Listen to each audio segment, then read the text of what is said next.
Halo Sobat GM, bagaimana kabar Anda? Pastinya sehat selalu ya. Masih bersama Anin yang akan mengupas tuntas fakta dan berita terbaru mengenai dunia militer yang ada di seluruh dunia. So, pastikan kalian tetap stay tune terus di YouTube channel Garuda Muda. Dan jangan lupa klik like, subscribe, serta aktifkan notification-nya biar kalian gak ketinggalan update berita terbaru dari Garuda Muda.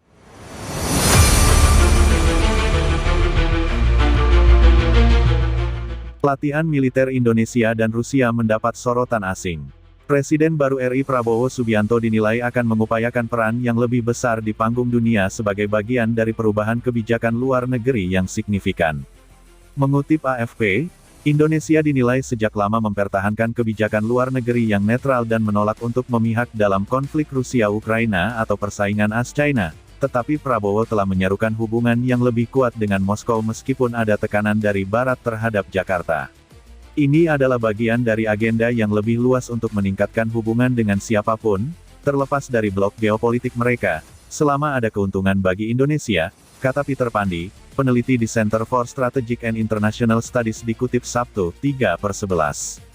Seperti diketahui, Indonesia sebagai salah satu anggota ASEAN di Asia Tenggara mengadakan latihan bersama dengan Rusia pada tahun 2021, tetapi masing-masing negara anggota belum pernah mengadakan latihan bersama dengan Moskow. Dalam media ini disebutkan, bahwa Indonesia memiliki hubungan perdagangan bernilai miliaran dolar dengan Moskow, tetapi impor senjata utama telah terhenti dalam beberapa tahun terakhir. Lembaga Pengawas Senjata SIPRI menyebut impor terhenti menyusul sanksi Barat terhadap Rusia setelah negara itu mencaplok Crimea pada tahun 2014 dan menginvasi Ukraina pada tahun 2022.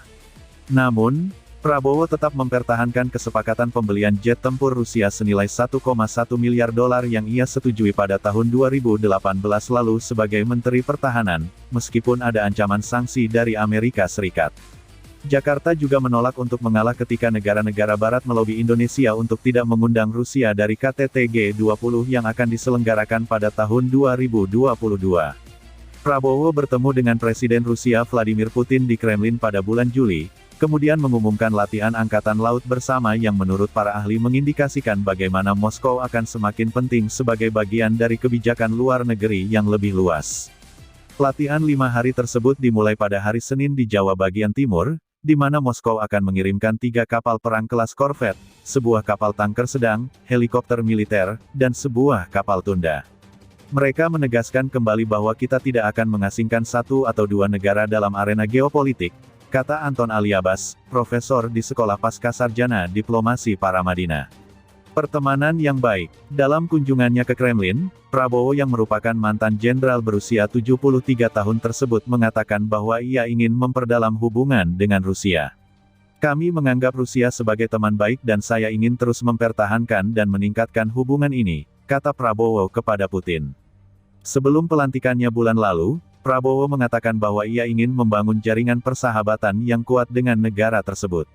Dengan demikian, ia mengunjungi lebih dari selusin negara termasuk China dan Australia, di mana ia telah mencapai kesepakatan keamanan yang penting, dan sejak saat itu Jakarta telah memulai proses untuk bergabung dengan kelompok negara berkembang BRICS. Pemimpin baru ini telah diuji di laut, dengan diusirnya sebuah kapal penjaga pantai Tiongkok 3 kali dari perairan yang diklaim Indonesia oleh kapal-kapal Jakarta bulan lalu. Bagi Indonesia, peluang untuk menjadi tuan rumah salah satu angkatan laut paling canggih di dunia sudah jelas. Hal ini akan memungkinkan peningkatan kapasitas yang bisa diperoleh dan bagi Jakarta untuk bertukar pikiran dalam memelihara peralatan Rusia yang sudah dimilikinya, kata Curi Maharani Savitri. Indonesia memiliki tank amfibi, helikopter, rudal, dan jet tempur buatan Rusia di gudang senjatanya. Fase perkenalan, Jakarta dan Moskow memiliki tujuan maritim yang berbeda, dengan Indonesia menghadapi ancaman penyelundupan dan pembajakan, sementara Rusia mencari sekutu yang bersedia. Disebutkan bahwa ia memperkirakan latihan ini tidak akan semaju latihan tahunan Super Garuda Shield yang diselenggarakan oleh Indonesia dengan AS dan sekutu lainnya.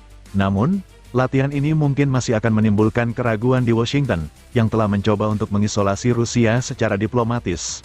Kedutaan Besar Amerika Serikat di Jakarta menolak untuk mengomentari latihan tersebut.